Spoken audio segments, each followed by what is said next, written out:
Hello, my name's Jim Stime. I'm with LA Fishguys, and we're going to do a little variation on a normal episode. We're going to interview the LA Fish Guy, Jim Stime. Hello.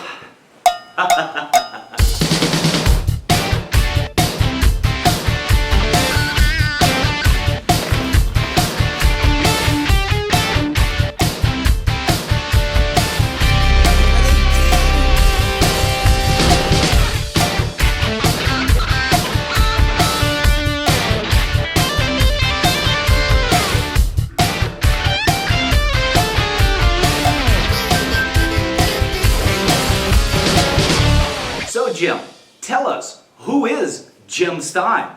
Well, that's a good question. Born in 1958. I was a native to California. Our family moved back to South Dakota in 1973.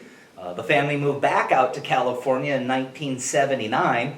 I worked for my father for the first few years. I worked for a company who made purified water vending machines, pH, conductivity, and temperature instrumentation, as well as transfer pumps. Lo and behold, I had no idea that that was going to become the foundation for my understanding of essentially water purification. Tell me a little bit about how you got involved in the fish business to begin with. In 1987, I got a job working for Marine Land Aquarium Products. I was their customer service person for almost 6 years. Lost most of my hair as a result of. Left there in 1993. Knew I needed a job, and I relied on what I knew, which was fish, and so I ended up immediately taking a job working part-time, actually full-time, in a tropical fish store called Tidal Wave. And the funny thing was, he said, you'll probably start out 1 or 2 days doing service and the rest of the days in the store. And as it turned out, it was 1 or 2 days in the store and the rest of the days doing service. I mean, to be honest with you, that's where the money's at. That's where the excitement's at. Retail can be a little bit of a difficult thing. Doing what you enjoy, fish tanks, can be an enjoyable thing. So tell me a little bit about Aquarium Design. How did that come around?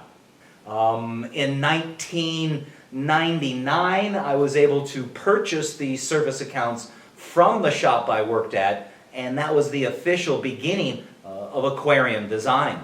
And so tell me a little bit about Aquarium Design. Aquarium Design is my aquarium maintenance business. It's served as the foundation financially, as well as a number of other levels for creating where I've kind of gotten today. I think at one time when I bought the accounts, there might have been 30 accounts. Over the course of the next 6 or 7 years, I built it up to about 42, 43 accounts, somewhere in there, that at least I went to once a month. Most of them were every 2 weeks, and some were weekly. And then until the economic crash in 2008, things kind of went down a little bit. As far as the service is concerned. But again, Aquarium Design being the foundation of really what started everything. I mean, from the financial end of it, it supported all my new ventures. I was even able to purchase a home as a result of. And of course now, Aquarium Design is the foundation or kind of the main story or plot line for most of the LA Fish Guy episodes. At least it's been like that up until now. And don't you have a website by the name of myfishtank.com? Myfishtank.com was my interpretation of how I could do an internet business, e-commerce, and facilitate all the aspects that had to go together. What I was trying to avoid was the need for the customer to have to telephone me to ask for the price of the tank, and of course, if it was an appealing price, the next question would be is how would they get the tank? And of course, the immediate question right after that is what did it cost to get the tank, at least as far as shipped to them. My first year of business, I went the route of the manufacturer's version, which is to wrap the tank in plastic and strap it to a pallet. That first year of business, I think I had 18 shipments, of which 6 arrived damaged. I quickly realized that I had to crate the shipment to protect it. Unfortunately, that took the weight of the shipment up, as well as the increase in cost for the crating, but at least I was able to comfortably get it there, knowing that it wouldn't become damaged.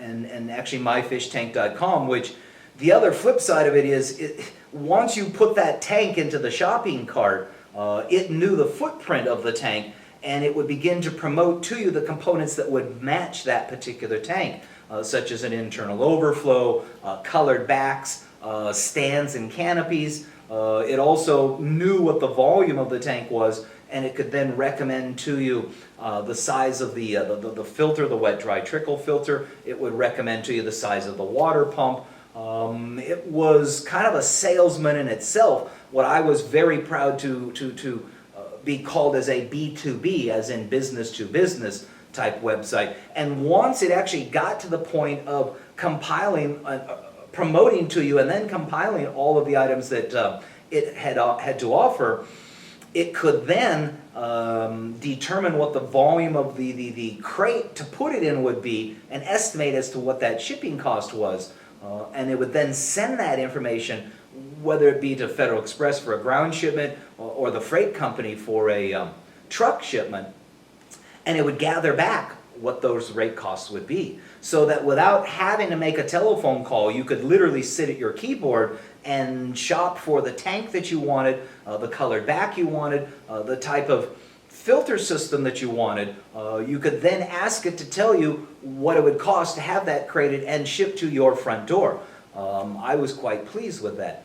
Unfortunately, over time, there were other people who came into the market and found lesser expensive means of packaging and shipping, which, to be quite honest with you, what that means is lesser means of protection. But the consumer drives the market, so you go where the consumer wants to go, and you have to kind of take that risk. The point is that we're now shifting over from a more protected version of shipping or packaging and a more traditional type of shipping to a broker type shipping and a minimal protection to try to keep that cost down.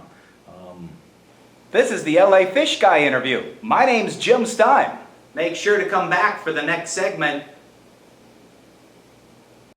I'm Jim Stime, and this is LA Fish Guys Catch of the Day. Sponsored by Age of Aquariums. When replacing water due to evaporation in a saltwater aquarium, replace it with fresh water.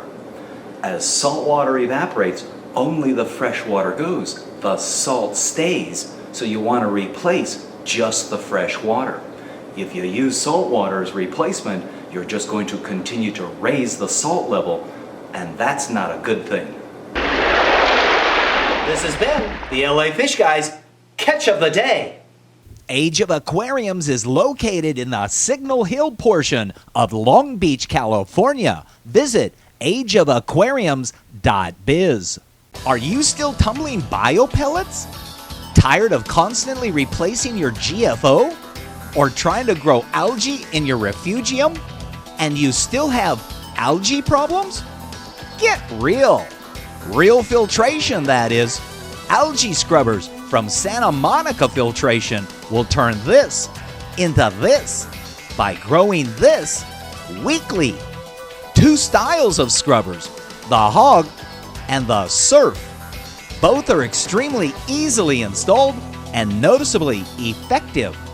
You want results? Algae scrubbers are the answer. Visit santa-monica.cc. I'm Jim Stime. Keep moving forward.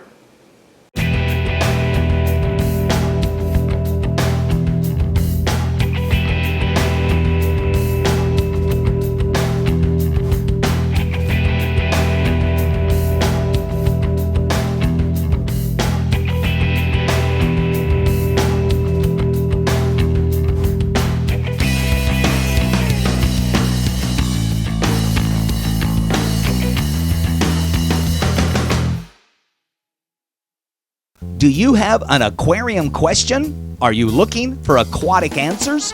Just key in wetwebmedia.com. Wet Web Media has information on freshwater, marine, brackish, and planted aquariums. Wet Web Media is staffed by the capable Wet Web Media crew. Check today's facts, ask questions, or search keywords. That's wetwebmedia.com. Now, tell me a little bit about Midwater Systems.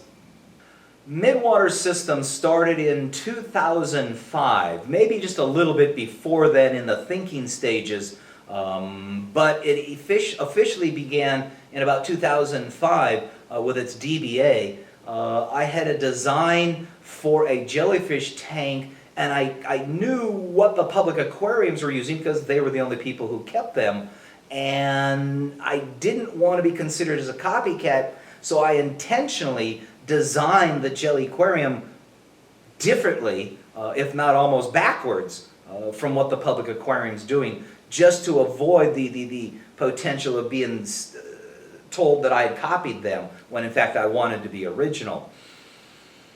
Jelly Aquarium, the original version, really didn't catch fire like I was hoping it would. I was looking for something that would be new and neat into the hobby, but unfortunately its cost was too high. And part of the reason that its cost was high was when I went about designing it, I was aspiring to what a public aquarium employee would think. And they tend to have kind of a over thick, over heavy duty, valves on everything. And that's who I was trying to appeal to, because that's where I figured the market would be, or at least start out.